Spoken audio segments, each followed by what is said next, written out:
What is up, ladies and gents? It is your friendly neighborhood BJJ podcaster, RAF ESPARZA, coming to you with another great installment of The Bullpen, a joint venture between Inside BJJ and The Grappling Hour. I hope you're having a great day, at least better than mine. So you see this little part here. It says, should have made coffee. Now, that was a joke. Not a great one, but a joke. And I had a running bet here with the gentleman on this broadcast, and I said, let me see if in the time the countdown happens, if I can go make a cup of coffee. And I did my damnedest to get over there. Wife kind of screwed things up. She didn't replace the water filter. Run it against the clock here. I made it back in time. Unfortunately, no coffee. Here's what happens. I make it to the coffee maker, and I knocked over a salt shaker, which then spilled glass salt. So then I have to put a barricade so my dogs don't try to, once this show is done, is doing cleanup. Nonetheless, no coffee. Started as a joke, turned into a real one. Nonetheless, I'm here. You're here. Why don't we say hi to my good friend, Tim Freeman. Tim, how are you doing? Are you good? Do you have coffee on you? I do. I have coffee on me. I'm drinking it out of my sister's Are the Best Friends cup right here.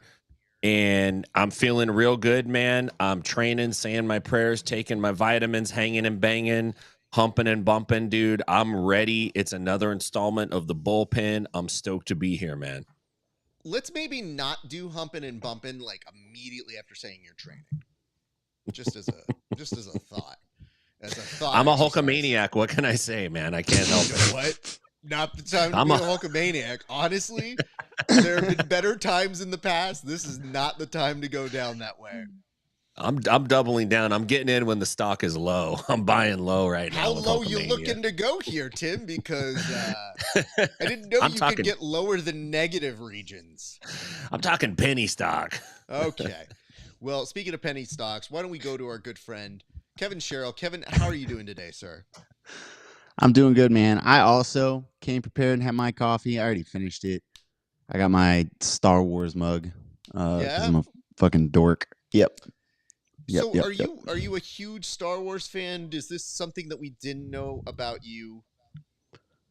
On this and on the range of Star Wars fans, no, I really don't want to fucking put my name on that. Okay. I was a huge Star Wars fan. I like Star Wars a lot, but let's test this theory. Who's your favorite character? Out of here. Mace Windu. Were you looking for something more obscure? You didn't scream. Name Mace Windu's best albums. L. Jackson guy to me, but sure, if that's where you want to. It's the purple lightsaber, dude. It's the purple lightsaber. It's so rad. Have you read the reason why they ended up going with the purple lightsaber? Yeah. He insisted on having a purple lightsaber. George Lucas told him, he was like, yeah, man, so, bad guys get red and Jedi get blue and green. And Samuel was like, yeah, how about purple? And he goes, well, we don't do purple. And he goes, we should do purple. And George was like, all right, I'll see what I can do. And he just got a purple lightsaber. He just demanded it. I love that shit. It's an impressive feat, I should say. I just didn't know. The reason why we put you down as you're trying to make fetch happen is you keep running in this fire and ice analogy. And it's so weird because the first time you did it, I didn't mind it. I said, okay, that's fine. He's doing his whatever nerd lore nonsense. But there was a legitimate moment, and Tim, you can back me up on this, where we said, hey, can we do one of the shows on these days? And you said, absolutely not. We said, oh, okay, well, what's the reason? You go, I have a D&D thing that day. And I said, I'm so sorry. And I didn't mean to pry on this. But then Tim followed up and said, all day? And you go, you don't know how this goes. Yeah, bro. 10 a.m. to 10 p.m., son. We break. Everybody brings food. We break in the middle, go back to it. Yeah.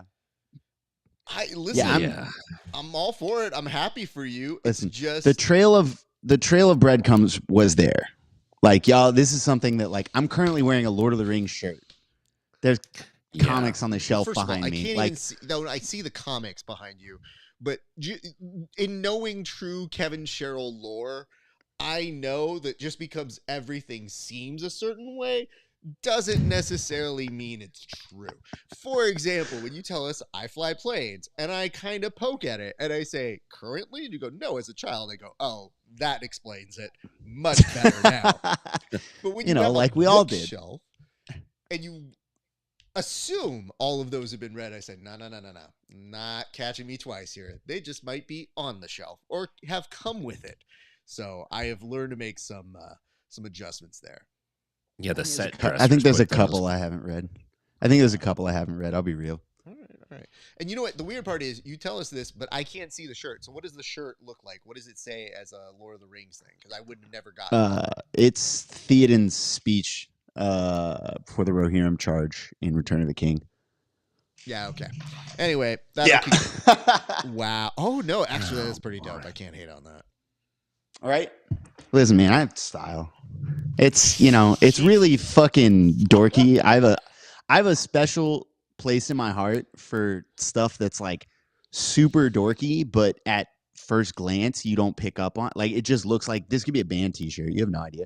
Unless you know Lord of the Rings, and then you might pick up on it. That's like my whole left arm sleeve and right leg are all just nerd references. Nerd references and dumb jokes. Oh, man. Well, the worst part is you just said there was a trail of breadcrumbs there. And I just thought, have you ever considered maybe we just reject the breadcrumbs and we say, you know what? I just believed you. Sure. Sounds great. I enjoy that too. Tim, PGF qualifier last weekend. How did that go, sir? So yeah, I did it with some caution and concern. The weather conditions were not that great. If you remember last week on the bullpen, which was last Friday, I was kind of him-hawing around like, I think I'm going to go and I'm going to see what's going to happen. And I had two guys that were competing down there, and I was kind of feeling them out. Like, y'all still going? Well, what's your plan? And they're like, we're going, dude. If we die in the snow, we're going. We are absolutely going to go. So being the black belt mastermind that I am, I figured I can use these guys as canaries in the coal mine because they got to weigh in way earlier. So you guys head down there, send me a report when you get there. Let me know how the road conditions are going. And then I'll make the drive. If you slide off the road and have a little misery action, then I'll stay back or I'll call for help. What are lower belts for, right? What are lower belts for? Yeah, absolutely. So I made the trek down there. Roads were clear. Had a good time. It was the Enigma PGF qualifiers. There were quite a few super fights. Several of them had athletes that did not come due to the conditions. So that put a little bit of a damper on it. But the athletes that came, they brought some heat. So the matches were good overall. Congratulations to Anthony Valdez, who won the qualifier. I think he won the final match by DQ, which is insane. The story I heard is that his opponent left and then got the call like, yo, it's not over, which I don't know why he left. I don't know what the situation was, but he bounced and he plugged, oh shit, I got to come back. 10th planet in his GPS. He ended up in Huntsville before he realized like, oh, I've gone to the wrong 10th planet. I actually should be in Decatur, which Huntsville, Decatur's a little ways away. So he lost by DQ. Might be the first ever win by getting your opponent to go to the wrong location, which I think is actually a pretty decent strategy, if you ask me. That's in the Art of War, yeah. That's Sun Tzu's Art of War for sure, yeah. So overall, I thought it was a good event. They crowned a qualifier champion. We'll see him at PGF Season 8 in Las Vegas. I think that's coming up in March, 155 pounders. So got to see B-Mac and got to see Keelan and Isaac and the whole crew. So that was a good time. Got to confront Stephen Akin on his brutal attack of me at the PGF, which is on camera. He denies it, but it's on Allegedly. camera. Yeah, there's no allegedly. This is not AI generated. This is live, Can't prove it's him. streamed on the Bullpen. So had some words with him, but I'm trying to be the bigger man. I'm trying to be a kind man. His children were there. I did not want to make a scene in front of the kids, so I played nice. I have a few things probably to kind of double check here. I think the first thing I should probably check here on Tim is the fact that you had these students try this, eat it. But Kevin hears this, and in his perfectly sing-songy brain is thinking like, they're going on a journey, and it's going to be about friendship, and it'll be great, and we'll learn lots of life lessons. And I go, no, he literally sent them out to die in the conditions that looked like this. And this is why Tim was like, maybe I shouldn't go. And instead said, you know what? I'm going to send my students as a result to let me know if this looks safe. This is literally, that is the image from the Alabama Traffic Department website where they had the road conditions. It's just all icy symbols. Let me point this out. There is nothing to report here because there's no more space to put cars on this thing. At a certain point, you don't need to put any more placards. You know it's not ideal conditions. Yeah. So you brought that up. But I saw something that I thought merited at least some discussion from the group before we get to the board. And Christos, I have heard, has done a great job. He has been nonstop working, right? And then I see this photo, and I need you to give me some context here. Tim, what is happening here? Because to me, it looks like somebody working on their Tight 5 at the Comedy Store. Who brings out a moleskin to make match announcements? This dude basically is not memorized, has to work off book.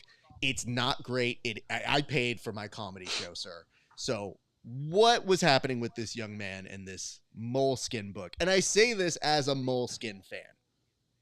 That was actually the King James version of the Bible. We just had a quick scripture reading passage before each match. He just came out and said, like, thy hands have prepared me for war, and everyone went, yeah, and then we did the match. I think what was happening is the weather caused so much chaos for the lineup that he was just handwriting things in, and then he would go up there and read it. It does look a little too official for Decatur. I mean, no offense to any Alabamians. His Joker, like, hey guys, what do you think of this one? So do we not like homeless people? Okay, we're gonna move on to this other joke. You guys ever notice bus fare? Bus fare ain't what it used to be. Yeah, no? He was working out a set. Damn, dude. Bro. Give him a break, man. I mean, listen, if anybody is gonna get critiqued on this show, it's gonna be about their comedy. Bro, that's vintage PGF. As soon as it went back to Decatur, it remembered who it was. And we're making match announcements out of a notebook and looking for people in the back. Like, we're going back to our roots, baby. So hold on. There's a whole apostrophe section, or an asterisk section, I guess I should say here. And this is Egghead. He needs some attention. So let's go ahead and give him some notes. The first thing he said was, who's the guy on the left? New addition. I think he's referring to the fact that Kevin Sherrill has come back to his clean shaven. So look, impress upon this. He's younger, less wise now without the beard. Perhaps certainly equally as insane. We don't know. And then he added, wow, a big nerd. Nice. And I feel like this is why you and Egg have this unholy alliance that we don't quite understand. But like, Kevin's the guy, like the jock, that's like trying to tell the nerd, like, I'm one of you. Believe me. I promise you. And Egg's buying every second of it. And I swear like, to listen, God, Kevin, if I'm going to get in with the popular girls. You're fucking getting kicked off this show. Don't you fucking she's all that, Egg. We will be so pissed at you, sir. I think what it is Kevin's putting the breadcrumbs down and Egg is picking up on him like super quick, dude. He gets it, dude. He Egg gets is the one that just revealed himself as being like, actually, it was better in the first book.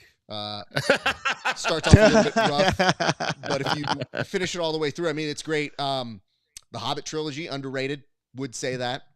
So anyway, I want to know who's gonna pick up on when you ask me whether I'm a Star Wars fan.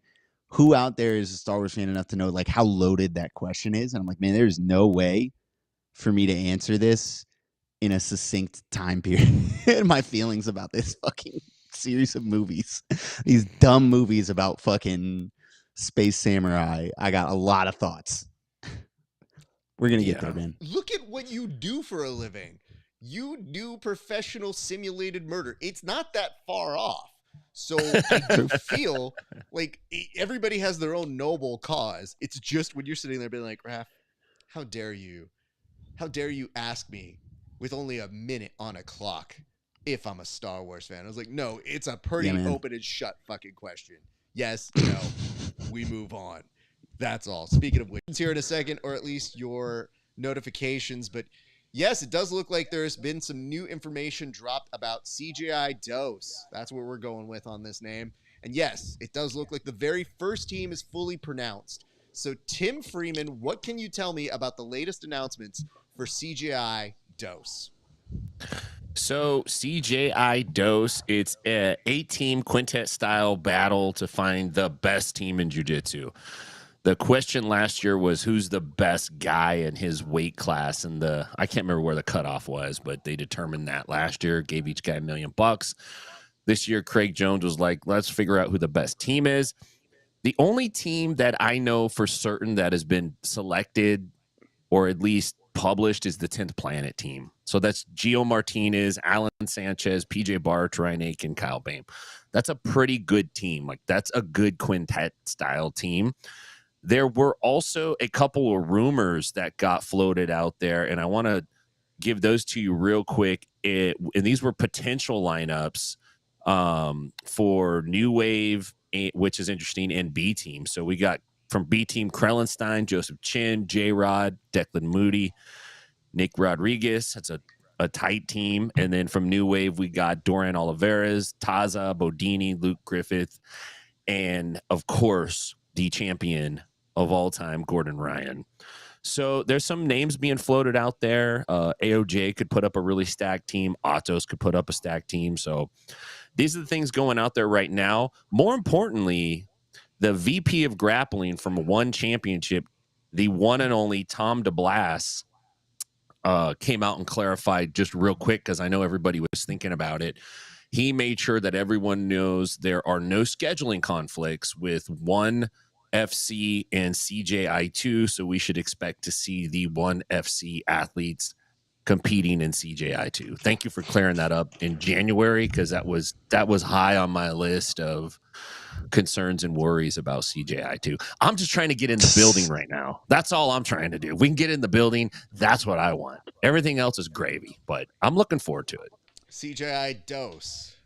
Dose, that's right. Let's get Dose. that. That should be the official CGI Dose. Should 100% be what they Can want. I tell you why I did this? Is because Craig tried to take Mexican karate, and I said, you know what?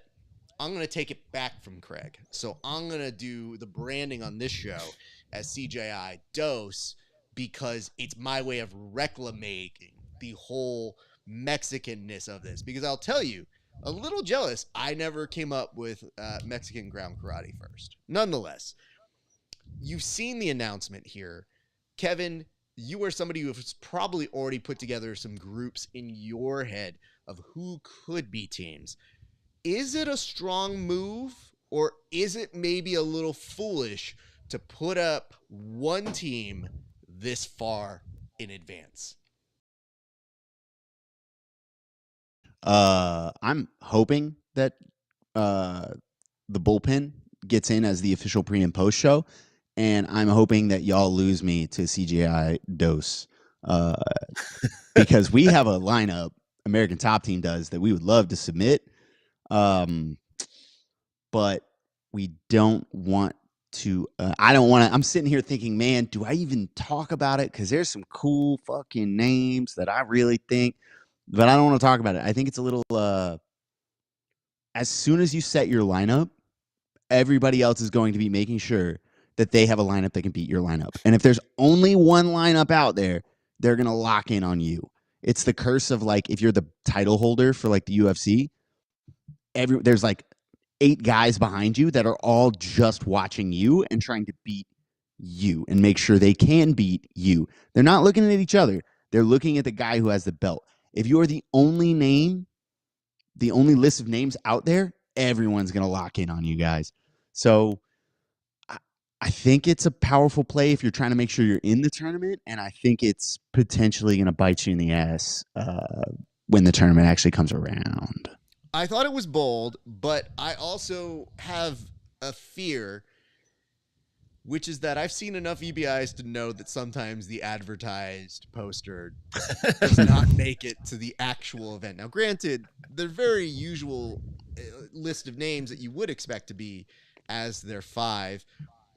I guess the weird part to me is if you put it out in January and nobody else has put any out, do you run the risk of maybe giving a little bit of a tipped hand? And the thing is, to my knowledge, Eddie contacted Alex Wendling and she put it out there for them. Nobody was saying you got to give it to us now. And I didn't know if I thought it's a little too early to do it or, man, I don't know that I would. I know there's no 10th Planet super fights, right? Like famously 10P people don't do super fights for this specific reason. But like, I wonder how much infighting that's going to cause because that's the usual customers. Those are the guys you would expect to see out of the 10th Planet lineup. But like all of a sudden you got some young and hungry guys that are thinking, I can make 6 kilos. Where's Gio at? Let me get in a bracket with him and let me make a point. Like you see that all the time. People fighting each other trying to get the spot. For the $1 million tournament, I wonder if it's not going to cause, like, if I was Eddie, I think my biggest concern wouldn't be the performance side. It would be, man, I don't want to be fucking hearing it for the next few months from everyone who didn't get a spot. That would be the primary issue. I'd rather announce it last second just not to deal with them. Yeah, I mean, I think there's an element of that. I think you're right. But as far as I can tell, Eddie handpicked the team and basically was like, this is the team. I'm Eddie fucking Bravo. Like, deal with it. And he rarely does anything like that, to be honest with you. The other thing is what if it's a head fake? What if it's just like, hey, this is the team, and then everyone puts their teams out, and then you actually have another team? It could be a way, and I don't know if Craig talked about this, but it could be a way of making sure that 10th Planet gets a team out of the 8 teams. You just put it out there early and you're like, this is our team and we're going, and you almost put them over a barrel in a way. I have no idea. I don't know if that's true or not, but that would be my suspicion. That's the advantage to announcing early, right? And there is absolutely nothing you can like hold back, especially with like an affiliation as deep as 10th Planet. There's nothing anybody's going to say when he goes, turns out fucking instead of PJ Barch, we're putting in Andy Varela or whatever, right? This far out, that lineup's not set in stone. That's just a bunch of big names that people can get hype about that can get them a spot and lock Eddie and 10th Planet spot in. Solid play. I just wouldn't want to be listening to, I bet he got a lot of angry phone calls after that lineup went out. You know what the weird part is? I looked at that list and I said, just based on their importance to the 10th Planet system, it's hard to argue with the names, but I'm sure if you're a competitor, you want your shot. I don't know if everything is always fully locked in, but if that is the fully locked in group, it's good, but we haven't heard everybody else's. So now I'm in a place of we're going to have to wait and see. And, I'm happy that PJ will be in it. I think that's pretty dope because at one point, even for Aiga, I couldn't tell where PJ was. I saw that they were going to do like a runoff. There was supposed to be a qualifier. Like all of this stuff just seems to be talk. And I think we're trying to figure out how it's going to play out. But nonetheless, very excited. No dates officially, but it is looking at August. And we did get a note here, and it says, but if CJI dose conflicts with ADCC, where does Gordon compete at both? How would they conflict? Because this is I an think off ADCC year. maybe he means next year. Gordon said he's not doing ADCC anymore. And we know Gordon always sticks to his word, so. Yeah. This is his retirement. This time, I mean it. I like the idea that anytime you see a band that's like the Rolling Stones, it says, nope, this is the last time. Like, I better not hear anything from Gordon saying, are they retiring again? Because there you have it. Yeah, I don't think we're running into that issue this year. I think it's just more so of a CJI dose, August 2025. The earliest ADCC thing that you have is trials, and that is going to be in October or November. I don't think Gordon has to do the trials. Do the trials and then make your way back.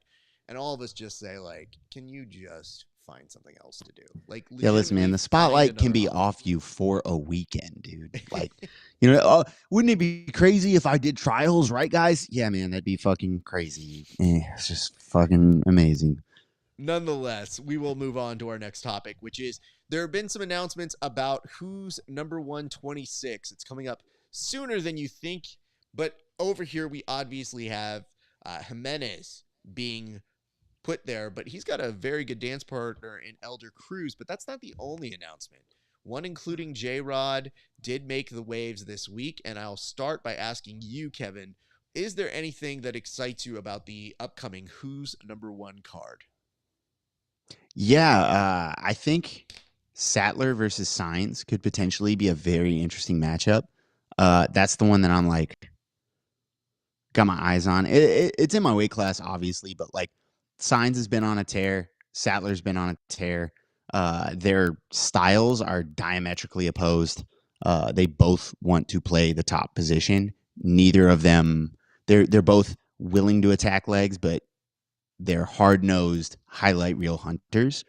I think that it's a little lower down, but I think that's going to be the match to watch. Thank you for that. Tim, did you see any other announcement? And specifically, did you see the announcement with J-Rod and who he'll be taking on? J-Rod is going to be going up against Ronaldo Souza, which is going to be a really great match. Both these guys have a dynamic style. And we've seen Souza take care of business against some pretty decent competitors. He's right up there. Seems like he's on all the latest UFC Fight Pass Invitational cards. So I would look for that one to be a fireworks style of a matchup. The other two matches that I have my eye on are Ryan Akins against Lucas Lira. Aiken came off a monster 2024 year. Like, he had a really great year. He had an amazing run at the PGF. He scored more than half the points for his team. And, Lira's on a tear himself. So this is going to be a big statement for Aiken if he can come out and get the win. The other match is Diego Pato against Keith Krikorian. Keith had a rough outing at CJI at Jiu-Jitsu Overdose. It wasn't obviously what he wanted.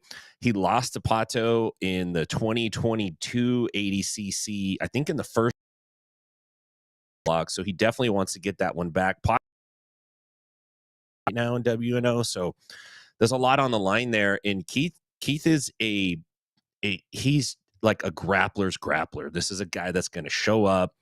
I wouldn't be surprised if Keith beat anybody. He's that kind of a grappler. He's that good. I think it's going to be a real good match. It might be flying under the radar right now. I think people may be just assuming Pato's going to take that one home. But I got my eye on that one as well. Thank you for that. I also just got a note from Kevin that says he will not be here when I press this button. So we're just going to look at his microphone for a minute. Oh, yeah. He's busy reading The Hobbit right now. Do you think he went to go get more coffee? Like, where do you think he went? I think he went to put some Aquaphor on his new C.S. Lewis tattoo that he got. What's up, Kev? You good, Kev? You gonna unmute yourself? Uh-oh. Yeah. There we go. Kevin, we had even bets to figure out what you did while you were away. All right. Confirm or deny. Did you go off screen to read one of your nerd novels? No. Okay. You know I can't read. They all have pictures. You know I can't read. You know I can't. Kevin starting every sentence with "you know" is always a terrible start. Yeah, As you know, so I bad can't it's good, read. though. Sorry, I'll dress it up for you. He believes that we also know of the Kevin lore. Naturally, as you're well Do you- aware. Do you even I'm know Kevin illiterate. lore, Raph? My favorite is when people send me their favorite parts and they're like, "How did you guys not bust up laughing more?" And I go, "Well, I think the initial shock gets you, and then you very firmly go into the world of this is real life. This is not something we created as a bit. I'm just as surprised as any one of you guys, so I'm just gonna run with it." Okay, the other one was, did you go make yourself more coffee? Oh, I wish. Mm, Just to lord it over you, though. don't. 'Cause you like need that extra cup, and I'd be like, Listen, smells listen, good. this is like off-brand fucking Diet Coke, and this is just fine. The problem is, it's not that I didn't get the coffee that I wanted. I've told you I don't need coffee a ton. The absence of when someone says, "Oh, you can't have coffee," is when I go, but now I want it. So, thanks for that, Kevin. Yeah, I appreciate it. It's a package deal. I'm taking the heart attack. By the way, I very, very nicely told Kevin off air, but I was seeing a cardiologist today, and my cardiologist, I think, was trying to assure me, but he goes, "Your results are unremarkable." I was like, Yeah, "What?" that's the word. And he goes, "Yeah, no, that's good. It means nothing's out of the ordinary." And I go, "Oh, okay, cool." I thought it was like an athletic assessment he was giving me. And I go, "Unremarkable? I mean, dude, I can do some push-ups. I'm not like the guy, but don't ask me to do pull-ups. That's a different story. But like, I can do some work, sir." I was like, "You should see Said me on the 10-round Tuesday." Yeah, you pull out a Unremarkable. real. Don't got that dog in you. That's what he was looking for. That's You got what no I- heart. You got no heart, man. You don't got it, Rock. You can't teach heart. Nothing was funnier than him saying that to me. And I knew it was a good thing, but the hurt I had, which was, okay, can I prove it to you, though? And I was like, nah, I don't think that. Anyway, who's number one? Coming up very soon. Excited for that. I believe that is February 7th. So be on the lookout for this one. This one's an interesting one. Now, I know a lot of the times when we start new programs, we say things like, "I resolve to do this in the new year," or people have New Year's resolutions. This particular prompt that we have here today, a slight adjustment to it. It's already what? January 17th? We could tell you that some have failed, but I'd like to look further down the field and figure out what are some New Year's resolutions that you know are just going to fail this year. And you can be it from any version of jiu-jitsu, whether it's your white belts, your blue belts who are pie in the sky practitioners, or even amongst the professionals themselves. I'll start with you, Tim Freeman. Well, I thought a lot about this, and I came up with 3 of them, and a couple of them I would say I have made these resolutions and have failed in the past, and my former self, before I became hardened and cynical to the world of jiu-jitsu. But here we go. I'll start with my 3. Number 1 is that the resolution that you will start going to morning class. You will not go to morning class. The only people who go to morning class are people who have full gainful employment and a wife or spouse at home who will not tolerate them being gone in the evening. Those are the people that go to morning class because they have to go to morning class. There's only one guy getting up at 4:30 in the morning, and we all know who that guy is. He takes pictures of his watch and puts it on Instagram. The rest of us are fantasizing about it, putting it out there, saying we're going to start going. You're not going to start going. That's going to be a failed resolution. You should wipe it off. The second one is, and I hate to say this, but you're not going to get your blue belt this year. God damn it, Tim. What is wrong with you? You got way more work than what you Preach. think you got. I know Preach. you're saying that the game's really coming together and you're really figuring out cross. I'm ready, coach. I'm ready. I'm ready, coach. You're not. You don't have none of that shit figured out. You're terrible at it. I'm telling you, you're terrible at it. You ain't getting your blue belt. Not this year. 2026, early 2027. That's more appropriate.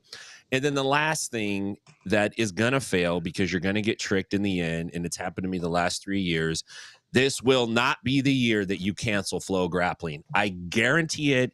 You're going to see that credit card bill for $149.99, and you're going to go, damn it. These fuckers got me again. They got me on the auto renew. This will not be the year you get off Flow Grappling. This will be the year that you continue with your subscription because you don't pay attention to it and they catch it every time. As per Tim Freeman, the best day to not attend class was yesterday. The next best day to not attend class is tomorrow. Kevin, what are the failed New Year's resolutions that you see out there? All right, well, Purple Belt has already missed warm-ups. That's going to happen. Always injured guy, he's already injured again. He swore he would flow roll. He was like, yeah, man, I'm going to limit if I'm not feeling the round, if I'm kind of out of it, I'm not going to go too hard. And then he felt like, he was like, hey, we said 40%. I feel 41%. And now they're fucking wrestling on the benches off the side of the mat. Yeah, always injured guy is already injured. The leg locker guy is not learning top game. He's not going to learn how to wrestle. That dude's going to stay a leg locker forever. Now, no shot he's working on his double leg. Yeah, man, 30 reps after practice every day. That lasted 0 days. He was like, I'll get him next. I gotta get out of here today. But tomorrow I'll do 60. And then he's never done them again. My favorite one is absolutely going to be the brown belt guy. He's not drilling. No shot. No shot. He just pulled up to class. He did a couple reps, and then he started walking over to other groups and telling them, yeah, see, what you got to do is this is the way I do it. Let me show you. That guy, he's still doing that shit. He's not drilling. He's not working on his own game. His game's done. He has completed it. He's good to go. He's just waiting to get that teaching black belt, that participation black belt, and he's good to go. Thank you for that, Kevin. Can I just add one in here? I don't want to take up the time. I mean, clearly the time was used to the best of its available potential there. The one that I want to add in is this. Hey, listen, I know it's fun out there to go compete, okay? You're not going to do adult division. If you have the option to go do masters, what are we talking about here, kid? Don't go out there. Some of us have done it, and I did it by accident, by the way. I did not do it. I tried to get out of it, and there was a dude, you know who you are, Ty, Adanaga, who said, yeah, sure, do adult, Raf. What could go wrong? I don't know. Flying Darces. That's what could go wrong. Attacks from a prominent MMA competitor for LFA. Let me just tell you, the ghost of Christmas future is here, and he's here to tell you, don't be a fool. Sign up with fellow olds. Enjoy your oldness. Laugh with the old people who are just happy you showed up. But if you're trying to fight the kids, they'll murder you, and they won't blink an eye. You know why? Because one of those people will probably be in your division, and that is one KEVIN SHERRILL. And if you see Kevin here, just look at this face. That's not the face of somebody who's going to take it easy on you just because you old. That is the look of a dude who's trying to get the medal any way that he can, even by cheating or by magic, as noted from the books that are behind him. Nonetheless, you should probably be very nervous that if this dude is in here and he even smells icy hot on you, he will target the area. If you look a little bit tired, I'm going for the highlight reel. I'm going to break your leg and put it on Instagram. Kevin already has a track record of lurking at events where he's not a competitor, trying to basically find who the wounded animal is in the pack that he. How tired are these guys? On the third day, he was seen asking how tired everybody is. Tired enough? Better do the 4th day. It is pretty funny that nothing is funnier than people being like, could you believe that Kevin found his way in here? And it's like, absolutely can. What are you talking about? Oh, you Not haven't met even a Kevin. question. He brought his Raph, own did you kit. know this was It going to already happen? ready. No, I just made $50 off of this shit. Nonetheless. Well, gentlemen, thank you for that. I think that was a good exploration at New Year's resolutions. We now go to a topic that I know very little about, and we'll see if you guys know more so too. It does look like Greg Saunders is saying that instructionals might be overrated. Now, I'm not sure if that's the full context, but maybe he is questioning the validity of that in a world where you need human contact in order to truly understand jiu-jitsu. For the beginning of this, I'll go to you, Tim, to tell us what exactly do we need to know about this, and what exactly might he be arguing here? So, Souders is big in the ecological jiu-jitsu movement, and he's been asked and pressed a lot of times. According to him, he seems like a nice enough guy. I don't know him personally. He's mentioned several times that he's been approached by various companies to make instructionals and things like that, and he doesn't do it. And I'm going to quote him. He said, "I've been trying to tell people that's why I don't sell anything. That's why I don't have any DVDs. That's why when BJJ Fanatics approached me multiple times, I said no. The thing is, you're asking for a plug and play method that you know won't work. I'm sorry, but I'm a principled guy. This stuff is hard to learn." He basically goes on to challenge, which the article calls the $1 billion instructional video market. I think that's a little bit of a reach in the jiu-jitsu world, but we'll go with it. And he goes, look, the shortcuts are the lie, and that's what they're selling you. He specifically mentions John Danaher in the article and says that these guys are taking advantage more or less of the white belt market, getting people to buy instructionals. And so I started thinking, what would be an instructional that you would admonish a white belt to actually watch? Like, what would be something that would be good? If it's not the BJJ Fanatic stuff, then what is it? Thank you for that. I'm going to come first for a reaction to Kevin, and then we'll get to your question. But Kevin, what is your reaction to all of this for a $1 billion industry for instructional, sir? All right, I got to actually apologize for those of y'all that saw me just roll my eyes super hard at the mention of Greg Souders saying that instructionals don't work. And then he made a bunch of really valid points. I just, I instinctively, the ecological approach, I roll my eyes at the pseudo-intellectual pedantry of it all, where they're like, oh yeah, like everything you guys do is wrong. We never drill. I'm like, I don't fucking believe you. Anyways, yeah, that he actually makes some solid points about it being like the industry being sold as like a fix to your problems, when the reality is you do need a coach, you do need mentorship. If you're looking for like a direct correlation to success in any endeavor, it's how successful your mentor is. Your mentor, not your teacher, your instructor, your whatever, but the person who's actually helping you. It could be your instructor, but it also might be that upper belt that's taking an interest in the pet white belt.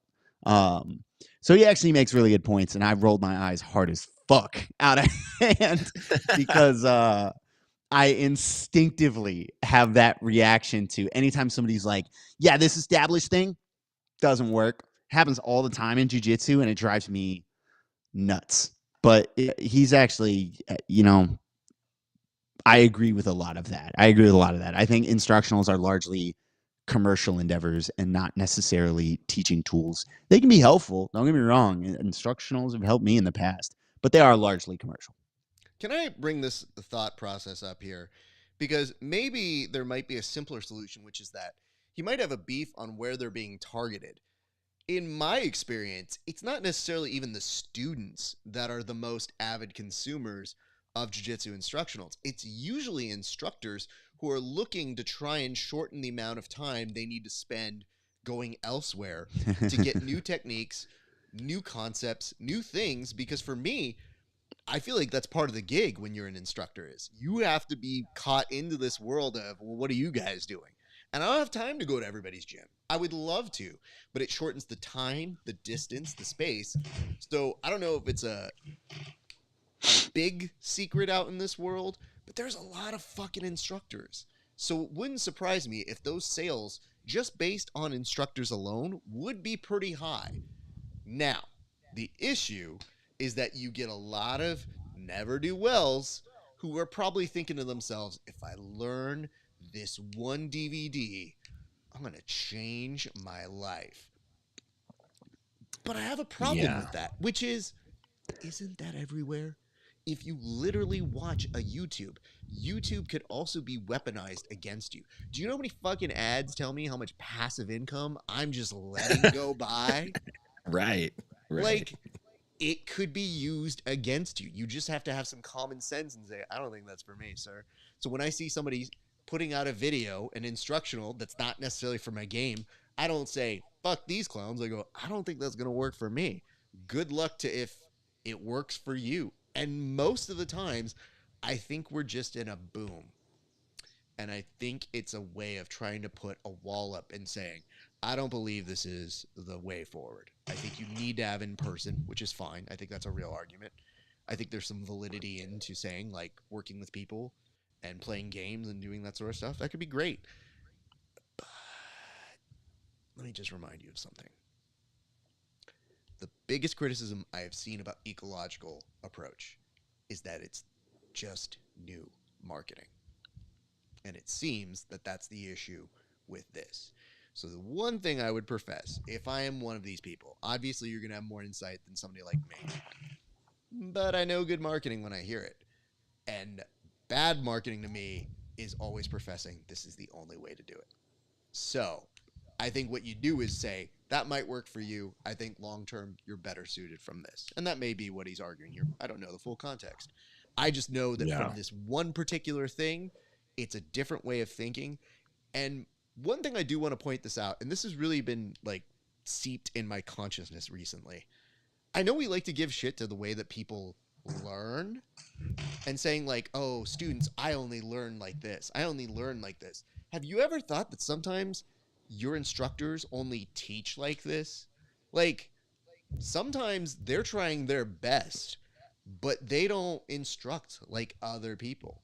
So when people say, I only this, it's a very weird conundrum that happens. So that's why when it works and you find your people, if you do have those people around you, appreciate the fact that you, same time, place, somehow found each other, because nothing makes me laugh more than the fact that whenever I run into my good friend John Evans and do play-by-play commentary with him, I'm like, I could have made it into a lot of different gyms, but I happened to find the right goofball that was able to tell me, no, that's bullshit, but here's how it works. And it made an impression on what I do. So I'm very lucky, and I hope that you guys are as well. Nonetheless. Can I give a recommendation, though, for jiu-jitsu instructional that I think all white belts should see? Yes, please. I really do believe this. And it's an unconventional one, but again, like all topics, I think long and hard about them. I write them down at night. I get up in the morning. I read back over it. And I wrote this down late last night, took my glaucoma medication, dozed off. But right before, I wrote down every white belt should watch Training Day with Denzel Washington and Ethan Hawke. Because, listen, this is what jiu-jitsu is going to be like for you. You're Ethan Hawke in a room full of Denzel Washingtons. No matter which jiu-jitsu cult you join, you're going to join one. You're going to find that to be the case. And more times than not, at the end of it, you're going to have some sort of falling out with your training officer. That's pretty much sums it up. Outside of that, I would actually recommend Mario Sperry Day of Zen. It's a classic. I know Choke is out there, but Mario Sperry Day of Zen. If you really want to look like you know what's up, you watch that one, you quote that one, you talk about that one to your friend. Thank you for that, Tim. Similar to Training Day, you will also probably just abuse your power the longer you stay in this world. So get used to that. I was going to say, can we do this? Can we do the movies we should recommend? Because I have one. Okay. Yeah, it's Whiplash with J.K. Simmons. That's the one to watch. That's the one to watch for it's sure. all abuse. Yeah, dude. I watched that with some of my athletes, and it's so funny because you get like both reactions. They're both really strong reactions. One is like, oh, yeah, the guy in the instructor role is totally abusing and like psychologically manipulating these influential young kids that look up to him. And like, I'm watching it with two of my athletes, and I'm, man, this is fucked up. I can't believe he's doing this. Look at them. They're destroying their lives following this guy. And the two fighters I'm watching it with, when the movie ends, go, bro, that's fucking rad. We got to go to the gym. Look at all these sacrifice. That's the way to do it, bro. like, that was not the lesson, bro. It was about balance. What are you doing? And they're like, nah, man, gym right now. Get your shoes. Like, we're going. Yeah, it'll go one way or another. Either you're going to be like, oh, wow, I'm never going to be taken advantage of like that. Or you're going to be like, sick. I can't wait to find somebody who's going to take advantage of me. And then I'm going to win a bunch of tournaments. Like, that's a good pull. Yeah. That's a good pull. I will say my wife recently came up to me and she goes, you know what I need to watch? I was like, what? She's like, I need to see Whiplash again. I was like, do you? Like, what are you going through right now? And she goes, no, I just love it. I go, no, I get it. It's just, that's a fucking extreme movie to do. Here's the one I'll leave you guys with since we're doing movie pulls. Mine's just going to be Dodgeball. And here's why. You get a Vince Vaughn character. He's in over his head. He really shouldn't be doing this. But he's kind of reluctantly pulling these goofballs in and teaching them how to not lose, but like prepare for the worst. And along the way, they learn life lessons. Like, you're not a pirate. Get your shit together. You're not a child.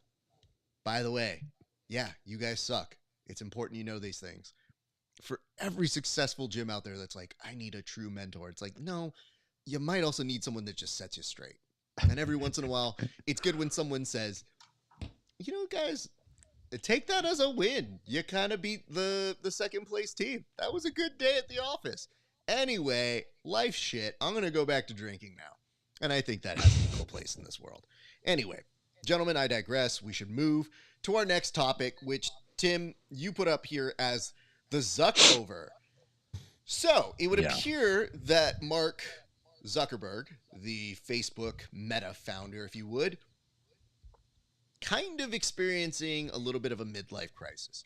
Found him some jiu-jitsu in his life and now has restyled his hair, gone on the Joe Rogan podcast, and generally seems to be making some political differences in his life.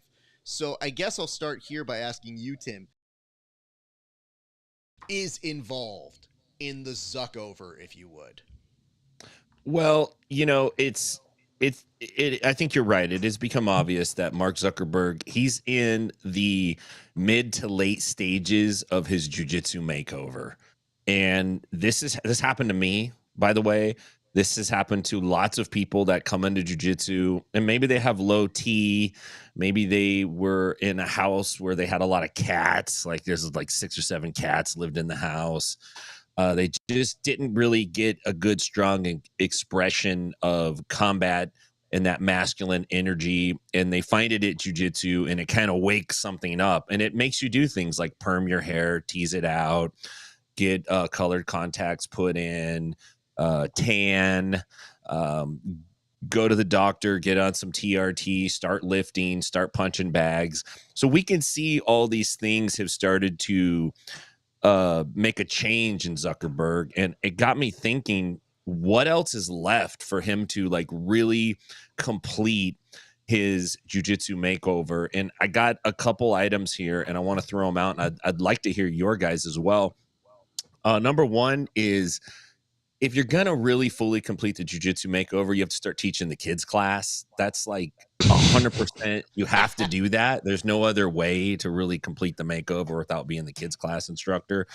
So that's something that he should definitely take up. He should look into that. I know he's a busy guy. I know he runs a big company, but I think he can carve out enough time to run the kids session. The other thing that you definitely need to do is make a trip to Brazil. And I'm sure he's been to Brazil, but does he have the picture by the Christ the Redeemer statue throwing the Shaka sign? That's a definite tall tale sign that your makeover is just about complete. And then the last thing is really one of the dark secrets of the jiu-jitsu makeover. And I'm sure, I don't want to speak for you guys, but I would be willing to bet that you guys have engaged in this activity, and it might be the most important part of the makeover.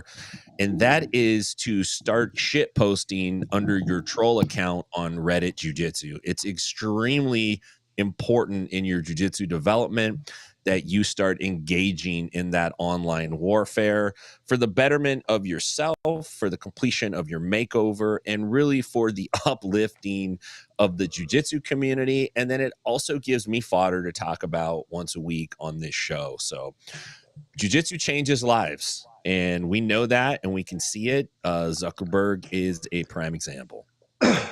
Thank you for that, Tim. Kevin, what is your response to the Zuckerberg changes? What have you noticed most, and what are the changes you agree with or disagree with in Tim that will be soon to be featured by those going through that crisis in their life? Well, if jiu-jitsu really saved his life, he needs to show it the same way everybody does. He needs the belts tattooed on him. I think he's, what is he, a blue belt or a purple belt now? So go ahead and get the 5 belts and get the ones that you already have filled in, maybe with some dates, maybe a little quote about, Gardner in a war, war in a garden. I don't know how it goes, but you do. Maybe some kind of animal in a gi, like a gorilla or a tiger. That would go very well. But if it did save your life, get the belts tattooed on you in a giant stack going down your leg or across your chest, maybe tricep if you're feeling like being a little, like a little subdued. You don't want to be in everybody's face about it. You just get your whole tricep. That's what he needs. That's a true jujitero or jujitsoka, if you're getting, if you know the deep lore, has those tattoos. That's the only way we need to identify him in public, is by where he's at in his journey, marked in ink on his skin forever. And then preferably he reaches like purple or brown and then never gets the black belt. And it's just weird. I love that. Love to see that. That's when he truly falls out of love with it. Can I just say this? Okay, I have a few notes here. First and foremost, this whole I have to go on Joe Rogan to really show whole thing that he's doing about talking about masculine and feminine energy. If you look like Zuck, I don't care what they've shot you with. You don't need to be talking about this. There is nothing about the photo in the top right that will tell us this is the guy. This is the dude who's going to tell you about masculine energy. Yep. He's really going to do it. I just feel like we're in a weird space, and Kevin is one of the first to lead this charge, which is sometimes jiu-jitsu be dumb. And this is one of the times where I think to myself, I have to remove myself from the cult. When Joe Rogan the next day goes, yeah, I was here. Nothing turns you into a libertarian like jiu-jitsu. And it's like, you know what? Probably not. But I love the fact that that's what you think. It's just maybe you got a cop buddy and a couple other pals that are all the same. That doesn't mean it's a universal thing. And especially when we talk about jiu-jitsu as a douchebag filter, I don't know, man. Have we checked that one lately? Do we need to get a new filter? Because looks like there might be some shit stuck in there too. I would tell you. Listen, man, Seth Daniels is still in the sport. It's clearly not working. I haven't felt the need to pick on Seth recently. Dude. Wherever he is. No. I almost did it for resolutions because he had a bless you, resolution Seth. about not being negative and not engaging in the negativity. And I wanted to see how that's holding up. A stress test for the resolution to be like, oh yeah? I want to see if he gets in the comments. I wanted to do it just to check and see if he'll engage in the negativity. I feel like, what happens is good experience, bad experience. Good experience. I feel like the next time I see him, I'm going to be like, I think I'm supposed to be a good experience. We'll see if this goes down. I just know that when we talk about all these things, that I saw all these different proclamations we can make from jiu-jitsu and Zuckerberg, and him going on Joe Rogan. I was like, or he's just doing jiu-jitsu. That's probably more of what's happening. And it's cool that he's doing it. I applaud it. I'm happy with that. But it doesn't mean shit because this dude's already weird to begin with. And we're not normalizing him. We're not doing anything great. But if you are one of those people who thought, I didn't fuck with him before, but now, I don't know, man. Maybe he's not so bad. I'm like, you should go read some of the stuff he's done because, like, I'm pretty sure it's not. You know what? Okay, great. If you kids don't want to read, that's perfectly fine too. Nonetheless, dude, enjoy what one thing that jiu-jitsu is phenomenally terrible at, like abysmal, the worst at. Absolutely. Of all the things, jiu-jitsu is like on the far end of the most extreme. They absolutely are this way. Jiu-jitsu will never, ever hold anybody accountable ever for their actions. Fuck no. Absolutely not. You know how many absolute pieces of shit are running around this community who have done terrible things that we all agree are terrible. And then we see them on Sunday.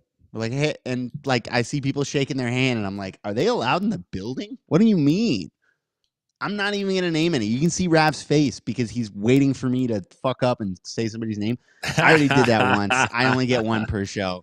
I'm not going to do it. You all know the guy in your head or the guys or the whatever. There's somebody. You know a guy who should not be allowed to walk around in public, and then everybody daps him up, the local new breed. That's a good point, Kevin. It really is. Yeah, I'm the guy. To somebody out there, I'm that guy.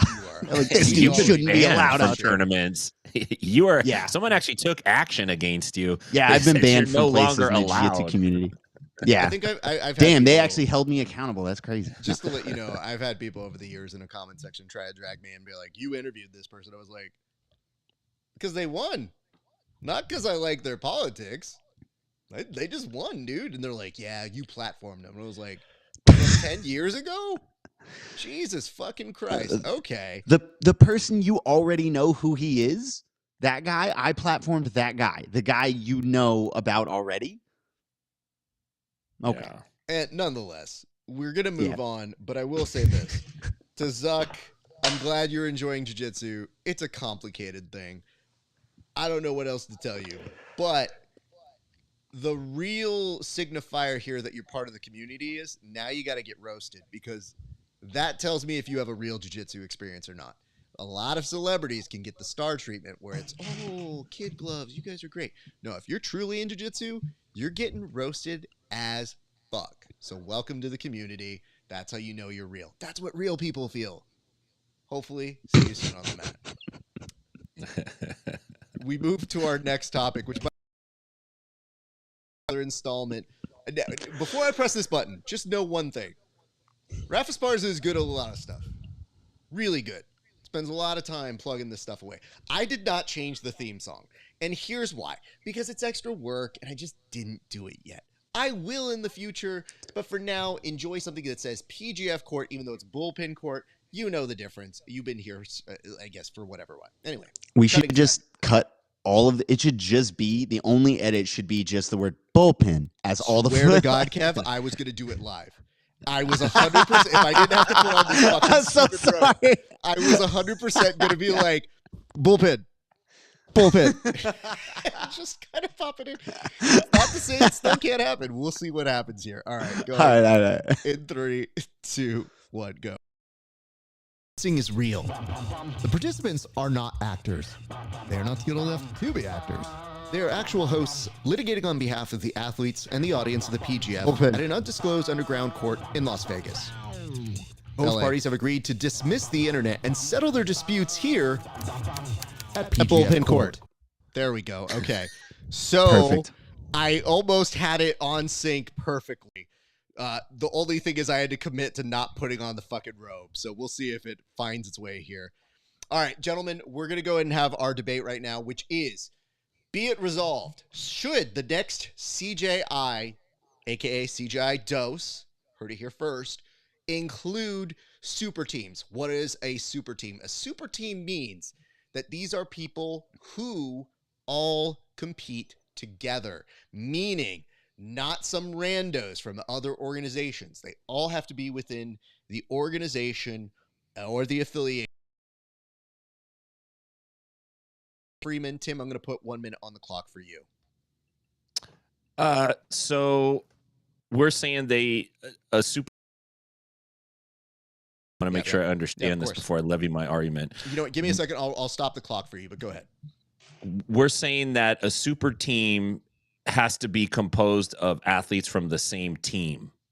Same affiliation. Okay, so I thought it was the opposite. The super team is where you can get anybody. That's what I thought too. Okay. Disagreement. Real teams versus super teams. Gotcha. Okay. Well, let's do this. Right here. Oh, I do love this. Oh, again, this is why you know you're the fucking demo for this. Be it resolved and all the debate nerds' ears perked up. Yeah, I throw that in there every once in a while. All right, let's just do this to make it as simple as possible. We'll say real team and super team. Does that make sense? Make sense to you guys? Yes. Okay. Yes. So let's give the definition again. For the purpose of today's debate, Tim and Kevin will be debating the merits between a super team, meaning people who are basically bought into one giant conglomerate team, or a regular team or affiliation that you are used to seeing. Tim, time will begin on the clock for you. So my argument is absolutely not. You should not have super teams. They're not real teams.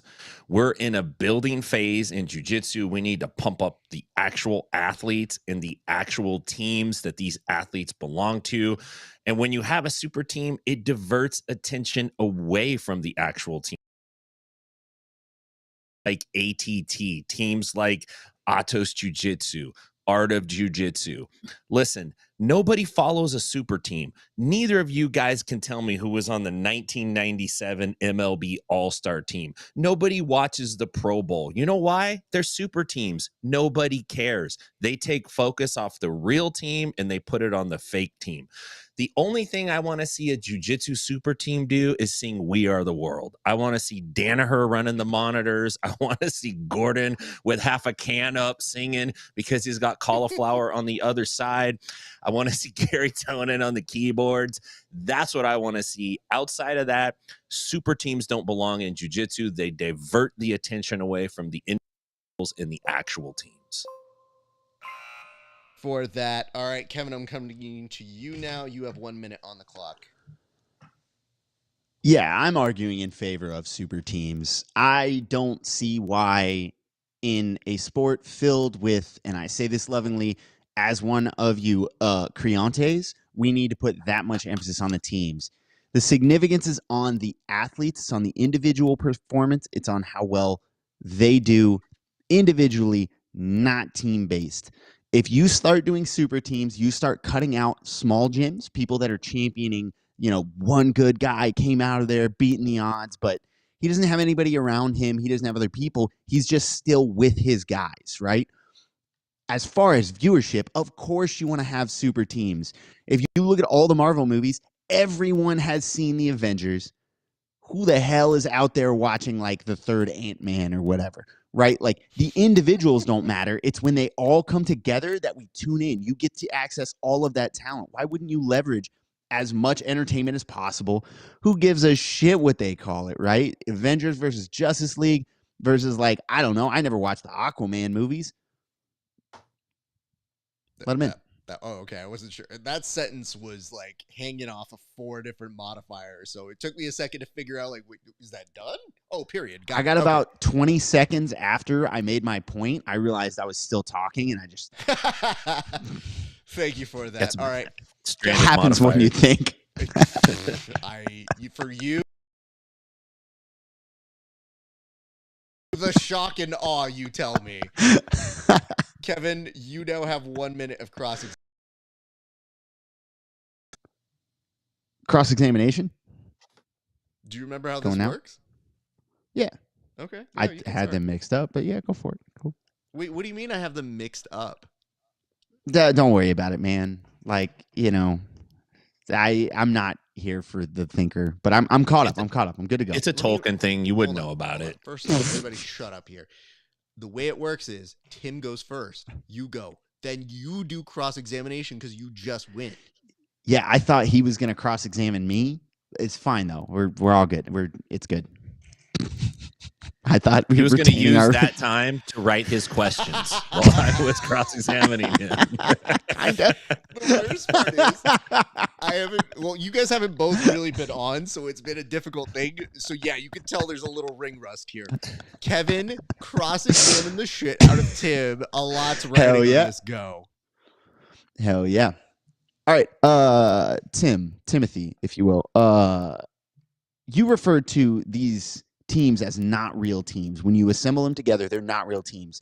That implies that there aren't actual bonds between these athletes. Tim, do you have friends from other affiliations? Yes.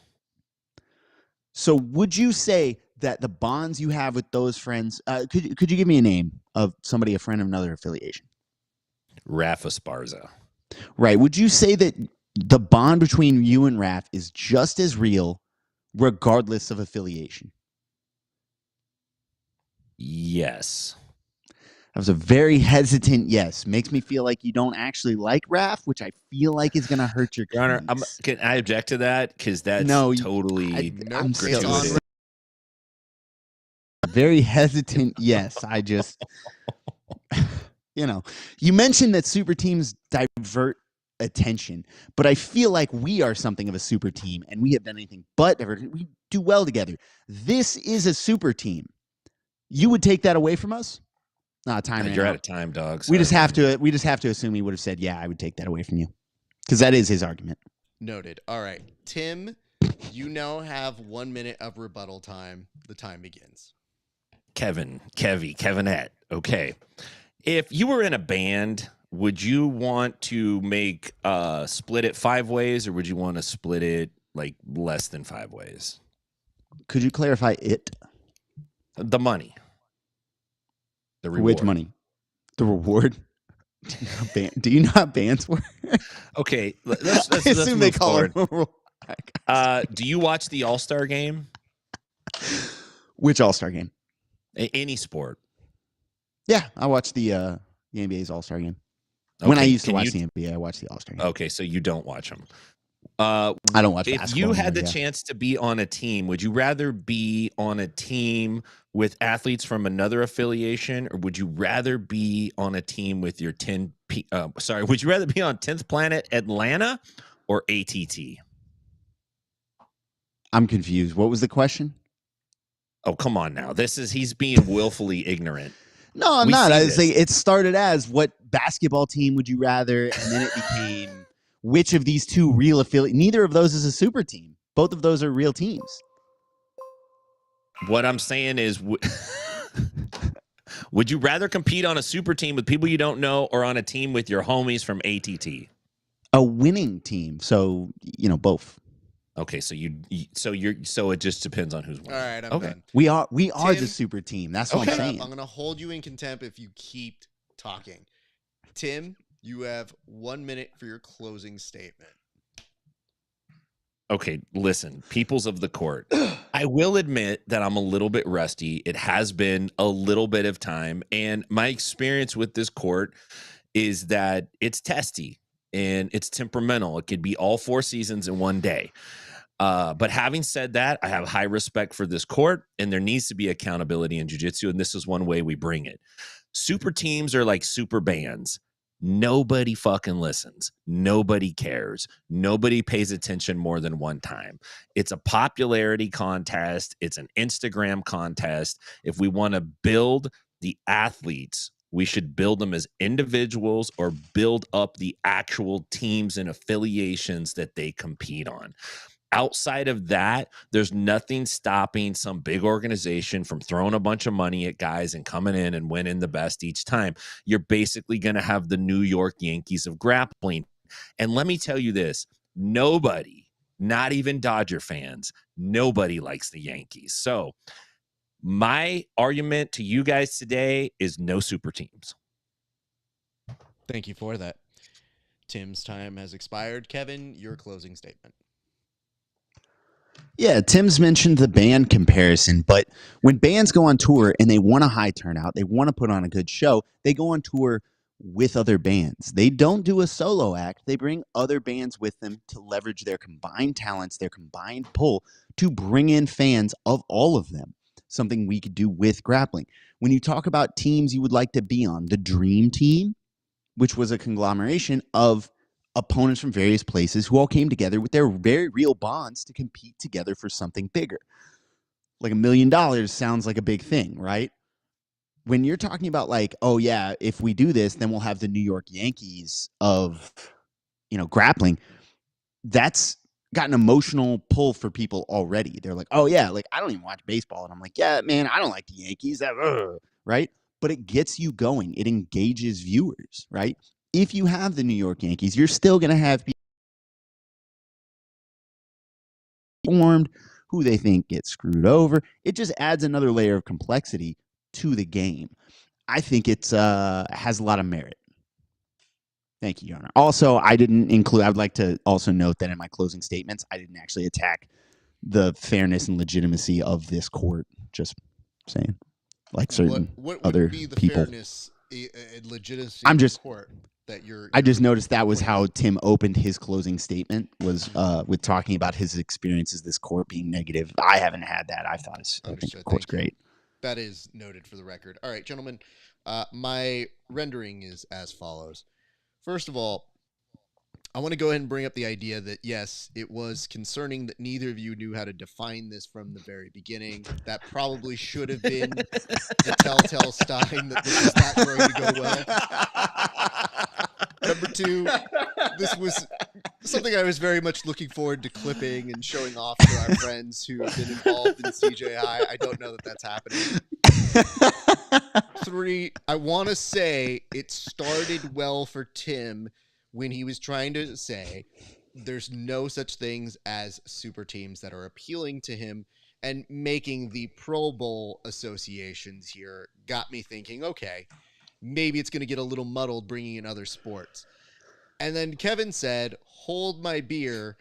I've got some stuff for you guys. Now, granted, the best thing that Kevin did was argue about the Avengers coming together, because that in itself is pretty telling on why people like super teams.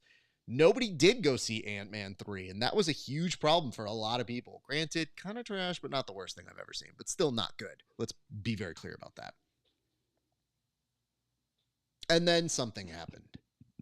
First of all, Kevin couldn't remember how to cross-examine, arguing with me as if I've changed things, as if I've come up with new things, just to be like, Raph, you're not going to let him question me now? No, the point is you get to go. You just spoke.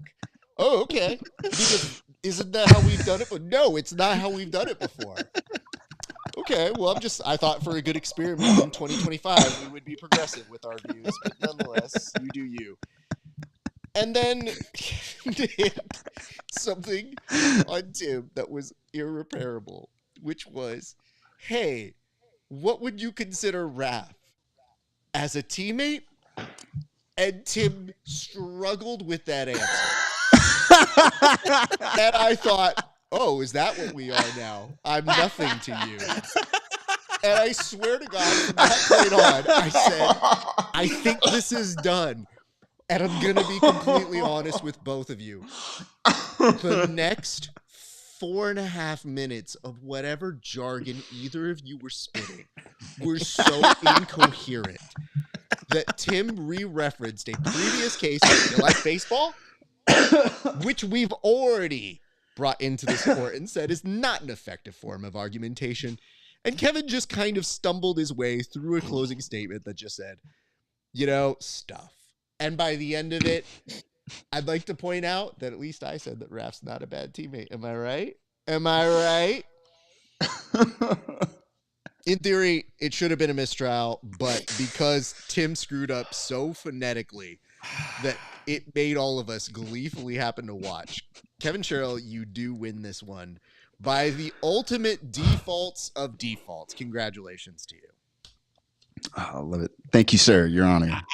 I just gotta say this now that go the ahead. case is Please, over. please Listen, do. he was leading me down a path where I'm like, he knows I'm gonna say yes, but like, is there a more clever answer? And I'm like, yeah. You know what you could say? Here, let me walk you through it, counselor. RAF ESPARZA. Yeah, I mean, he's obviously a great training partner and friend, but I think he's more the exception rather than the rule. So why don't you bring up somebody else? Do you have anybody else that we could talk about? Because he was asking you to bring up any person. Do you have a I can't teammate? believe Do you. you have a friend? I can't believe you picked Raph. And then you picked me, and I go, oh no, okay, we'll see how this plays. And I was thinking, I'm prepared for a lot here. And it's like, do you consider Raph a friend that you would have on a team? And the space in your voice between the ellipsis and the next sentence was so staggeringly loud that I go, Tim, if you think there's any way you're gonna Holy shit. I should have. you know what, Tim, I can tell you this right now. If Kevin shut his mouth and said, I'm done, I should have just said no further questions. I would have 100% awarded it to him right then and there. I probably would have just been like, instead, I had to hear both closing statements and still evaluate them. And then as Kevin's doing it, essentially getting to the end and going like, I mean, and you go, doesn't matter, Kevin, you won. But the whole time I was doing my closing statement, I was like, do I really have to do this or are we done? Like, that was a brutal one. I'm a misunderstood genius lawyer, and it's hard because people don't get me. You know what I mean? Like, coming out of it. Get you in that argumentation. Bro, you watch your closing statement again. And then what I'm going to do for you, hold on. When you watch that closing statement, I'm going to show you the isolated footage of just me. Okay? And I want you to just tune in on me, trying my best to hear it out and writing notes like, oh, no. And there may be a pin throw down, but for sure there's a moment. Anyway, gentlemen, great job, but kind of. I would say this. I'm very excited to go to our next and one of our last segments, if you would, which is getting to the fight, because I should kind of reveal this. This is at UFC 311 at the melee that happened yesterday at the Intuit Dome, which is here in Los Angeles, and that technically falls under my jurisdiction. So when these things happen, I sent the video to the boys here, and I said, gents, we obviously have to do this one, but for me, it's not just doing this one, it's also trying to explain why Mexicans fight, which is really, honestly, a never-ending story in this world. But nonetheless, I will preface it with this, which is, if you think it's a good fight, it's not, but also perhaps not the worst fight we've ever seen. So, having said that, gentlemen, do you have anything that you would like to say before I put this fight up here for everyone to see?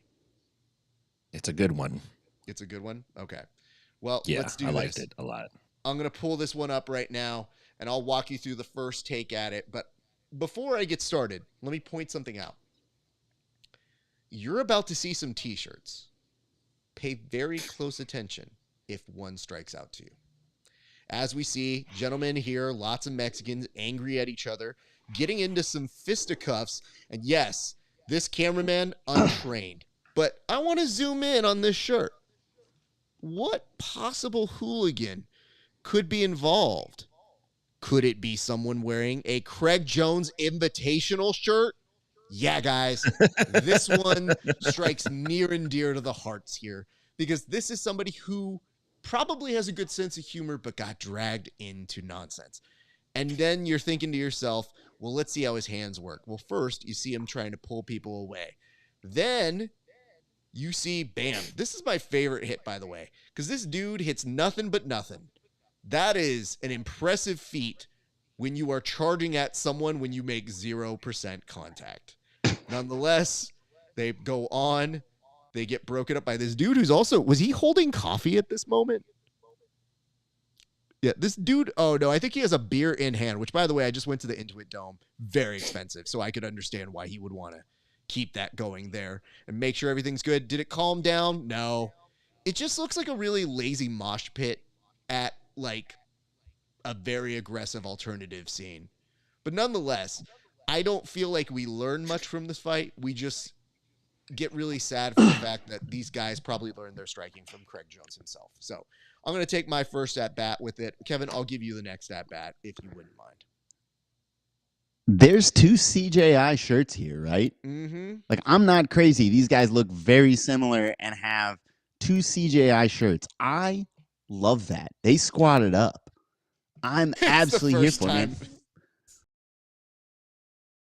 Like, in all of these, you can clearly see, like, the Hats gang is present, but you never see anybody bring backup. They said, no. We're both appreciators of butt scooting. I'm in there. I got you, buddy. I don't think they even knew each other. In addition to that, I want Super Smash Brothers to add the beer in one hand as an equipable item. I want to be able to play Street Fighter and just have one guy have a beer in the hand the whole time. Like, that's accurate. If we're going to have brawl games going forward, the beer in hand, and then I need, like, the pants to come down every now and then just over the butt crack. Just that's real fighting. You know, that's attention to detail that we need to see in future. I'm watching it on my phone because my thing is pixels. Understood. Just so you know. Yeah, I'm perfectly okay with that. I just didn't want to start playing it until you had view on it. Wallow says that's a super team for sure. Tim, why don't you take your stab at it here, sir? Yeah, you guys are missing that. This is actually a modern day version of the Warriors. If you remember the great line from Cyrus, can you dig it? This is backwards hats versus forwards hats versus CJI sent their small startup gang. It's a 2-man squad. They also came to the gang meeting. There's also the hoodies, and then there is a slew, this new gang called the Videographers, and they're all on the side with their phones filming this. A real lack of stand-up training here, like a serious lack. There's lots of whiffs, lots of swings and misses, lots of there's one particular guy with a very bad haircut who is jubilantly videoing the fight here. He comes up on the left side. Wait, but I've never seen. Did we just pass him? He's well, I'm looking at it on my phone also because a little choppy on the feed, but copy that. This is a lot of pushing and shoving and not a lot of punches landed. I don't see one downed opponent. I didn't see one knockdown. I didn't see a trip. I didn't see a hair pull. I didn't see a foot sweep. I just see a lot of dudes swinging. It kind of looks like a junior mosh pit. Like you're practicing. This is the mosh pit warm-up area before you go to the mosh Tim, pit. I didn't catch this the time before, but he's hitting it with the daddy chill. And the one guy has the Fandom Lives Here shirt right at the beginning. Fandom lives here. God, So you got you're right. he's like the guardian angel of the group. You know, that group from New York City. He's just got his beret knocked off. He's there to actually keep the peace. God, Pretty good fight. I don't like seeing people get hurt in fights. I like to see fights where they it's funny and bounce humorous off and each they other. both kind of walk off. Yeah, this is definitely that. You know, Dude, you're too young for this, Kevin, but there used to be a Disney show on the Disney Afternoon called Gummy Bears where they would actually jump around, and anytime they hit a surface, they would just make a sound that was the equivalent of boing, boing. So every time I hear these guys make contact with each other, that is the noise I hear. It's just consistently a lot of boing, boing, boing, boing, boing. So there's been a lot of that, but I want to point out one last thing here. And I don't know that you guys thought of this. Do you think that they were fighting some ADCC people? Because I didn't hear one form of analysis here. Like, why are they fighting? We never get that deep in here. We just see the fight, break it down. This time we have inside information. Was this an ADCC versus CJI fisticuff fight? There's a guy in the crowd that looks like he's wearing a sweatsuit. I'm going to put this video in my story for viewers because it is worth it's so worth the journey. There's so much going on to just sit there with your phone and just tap it. Just freeze frame every half second and look at the crowd. There's some dude in a sweatsuit. There's a guy in a Weird Al Yankovic looking wig thing, but I think that's his real hair. Like, That's Heath. Yeah, for real, bro. So, like, you sit there and just look in the crowd. You might be right. This might be some, like, this is how it's happening, man. This is how it happens on street level. You remember the old, like, what was it? Luta Livre versus Jiu-Jitsu rivalries that were just rocking Rio? It's happening today, man. It's ADCC versus CJI. The streets aren't safe anymore. Well, I think they're safe considering seeing this actual fighting. I feel like I could have walked right through that, just straight through the middle. Excuse me. I have a coffee in my hand. Please move. Having just gone to the Intuit Dome and knowing how much those cost, which, by the way, I don't know if you guys have experienced this. At the Intuit Dome, you have to take a photo of your face, and that becomes your way of scanning, if you would. So you get scanned to walk in. It just like, womp. Cool. Welcome, RAF. Hello. You walk in to get a beer. Womp. Thanks, RAF. It's already been charged. So imagine me coming from getting 2 beers just to the side away being like, oh no, I'll be fine. Guys, move. Yeah. Don't fucking hit me. I would have not spilled at all, even with the worst pour possible. And I'll say this because this only happens every once in a while. Went to Monday Night Raw there. We had floor seats, and one of my friends told me, he's like, Raph, you've ruined me. And I was like, how? He goes, I can't sit with the pours now. And I was like, oh, no. And I go, I hope you don't understand. Like, I'm not actually rich. I just know how to get bang for my buck. And he's like, no, for real. You get good deals. And we walk in, they go, oh, hello, Raph. Oh, it's from my face. Right. You don't actually know me. Sure, right. And they go, please enjoy the Intuit Dome on the floor level. And I was like, I'm sorry, what?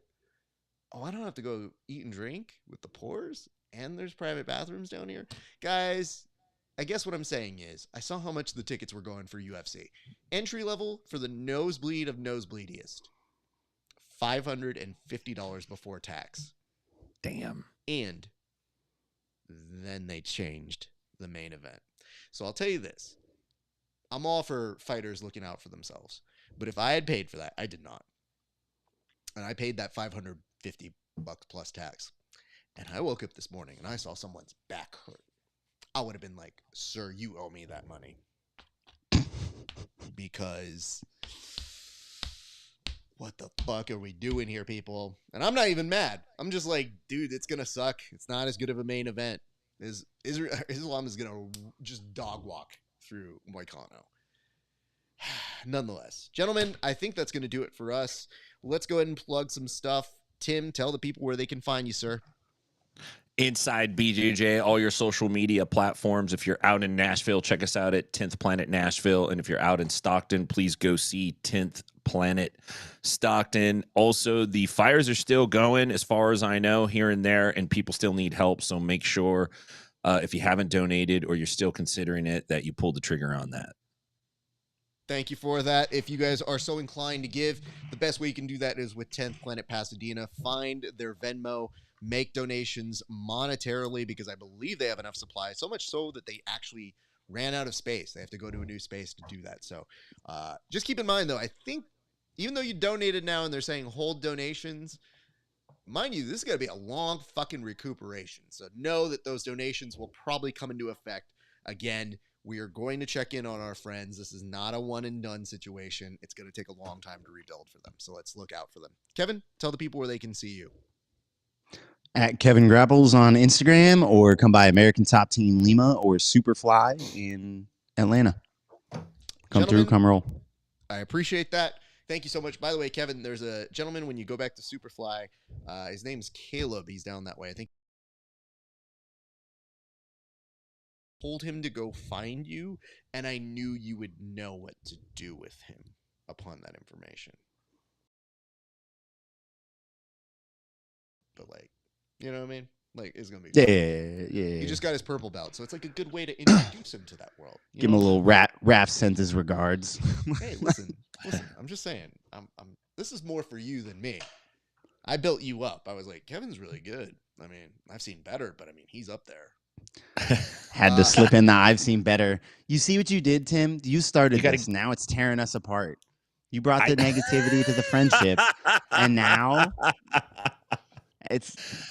I brought the negativity to the super team.